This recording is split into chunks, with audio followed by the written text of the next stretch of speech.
Bismillahirrahmanirrahim. Assalamualaikum warahmatullahi wabarakatuh. Ibnu Rajab Al-Hambali rahimahullah mengatakan, kalimat tauhid la ilaha illallah memiliki keutamaan yang sangat agung yang tidak mungkin bisa dihitung. Mungkin di antara kita masih ada yang belum tahu keistimewaan zikir la ilaha illallah ini. Berikut adalah beberapa keutamaan zikir tahlil la ilaha illallah.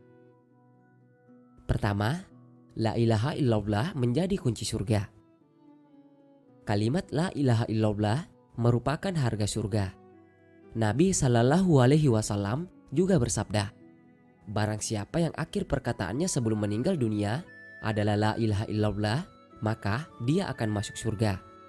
Hadis riwayat Abu Daud. Kedua, zikir la ilaha illallah adalah kebaikan dan zikir yang paling utama. Kalimat la ilaha illallah adalah kebaikan yang paling utama. Abu Dzar berkata, katakanlah padaku wahai Rasulullah, ajarilah aku amalan yang dapat mendekatkanku pada surga dan menjauhkan aku dari neraka. Nabi Shallallahu Alaihi Wasallam bersabda, apabila engkau melakukan kejelekan atau dosa, maka lakukanlah kebaikan, karena dengan melakukan kebaikan itu, engkau akan mendapatkan 10 yang semisal.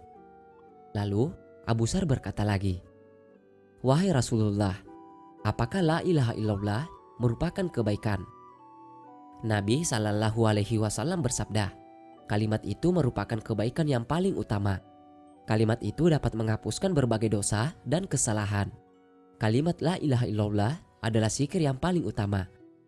Dari Jabir radhiyallahu anhu, dari Nabi Shallallahu Alaihi Wasallam beliau bersabda, zikir yang paling utama adalah la ilaha illallah. Dan doa yang paling utama adalah Alhamdulillah. Hadis riwayat Ibnu Majah dan An-Nasa'i. Ketiga, la ilaha illallah menjadi pelindung api neraka. Kalimat la ilaha illallah adalah pelindung api neraka. Dari Umar radhiyallahu anhu, ia berkata, saya mendengar Rasulullah Shallallahu Alaihi Wasallam bersabda, sungguh aku akan mengajarkan sebuah kalimat.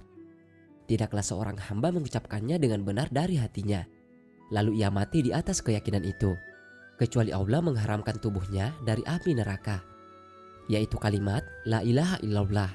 Hadis riwayat Hakim. Suatu saat Nabi Shallallahu Alaihi Wasallam mendengar muadzin mengucapkan asyhadu alla ilaha illallah. Lalu beliau mengatakan pada muadzin tadi, engkau terbebas dari neraka. Hadis riwayat Muslim. Keempat, la ilaha illallah menjadi jaminan masuk surga. Dari Syaid bin Arqam radhiyallahu anhu meriwayatkan bahwa Rasulullah Shallallahu Alaihi Wasallam bersabda, yang maksudnya, barang siapa yang mengucapkan la ilaha illallah dengan ikhlas, dia akan dimasukkan ke dalam surga. Lalu ditanyakan kepada baginda Shallallahu Alaihi Wasallam, bagaimanakah yang dimaksudkan dengan ikhlas itu? Rasulullah Shallallahu Alaihi Wasallam bersabda, ikhlas itu ialah mencegah dari melakukan perbuatan-perbuatan yang haram. Hadis riwayat At-Tabrani. Kelima, la ilaha illallah adalah zikir dan perantara doa. Kalimat la ilaha illallah adalah zikir dan perantara doa. Dari Abu Sa'id Al-Khudri radhiyallahu anhu, dari Nabi Shallallahu Alaihi Wasallam beliau bersabda, Musa berkata, wahai Tuhanku, ajarkanlah kepadaku sesuatu yang aku akan berzikir dan berdoa kepadamu dengannya. Allah berfirman, wahai Musa, ucapkanlah la ilaha illallah. Musa berkata, wahai Tuhanku, seluruh hambamu mengucapkan kalimat ini. Allah berfirman, wahai Musa, seandainya langit tingkat 7 dan apa yang ada di dalamnya, serta bumi tingkat 7 selain aku diletakkan di suatu timbangan, dan la ilaha illallah diletakkan di timbangan yang lain, maka akan berat timbangan la ilaha illallah. Hadis riwayat Ibnu Hibban.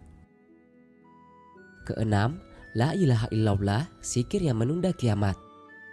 Kalimat la ilaha illallah menunda kiamat. Dari Anas bin Malik radhiyallahu anhu, ia berkata, Rasulullah Shallallahu Alaihi Wasallam bersabda, tidak akan terjadi kiamat apabila masih ada orang yang menyebut la ilaha illallah. Hadis riwayat Ibnu Hibban.